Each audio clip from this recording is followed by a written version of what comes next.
Monsieur Glucksmann, après 4 ans de guerre en Ukraine, c'est facile de donner des leçons de votre fauteuil, c'est facile, hein? Pourquoi vous y allez pas?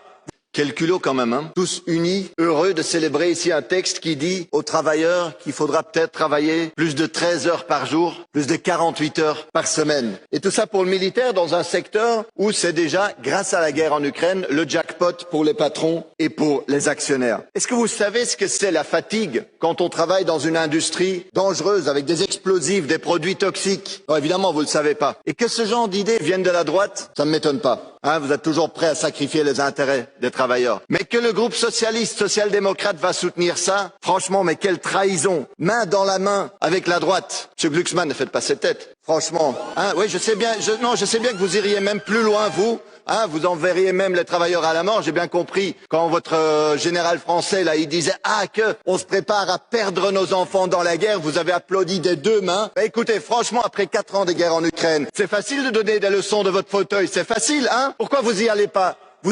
Pourquoi vous envoyez les enfants des travailleurs? Allez-y vous-même plutôt que de faire la leçon aux autres, monsieur Glucksmann. Franchement, un mépris pour les travailleurs, on en a un peu marre ici. Respectez les gens finalement. Vous dites défendre l'Europe, mais à la fin, qu'est-ce que vous faites? Vous attaquez les travailleurs européens. Non, on ne payera pas le prix de vos échecs diplomatiques et on ne cédera pas nos droits sociaux.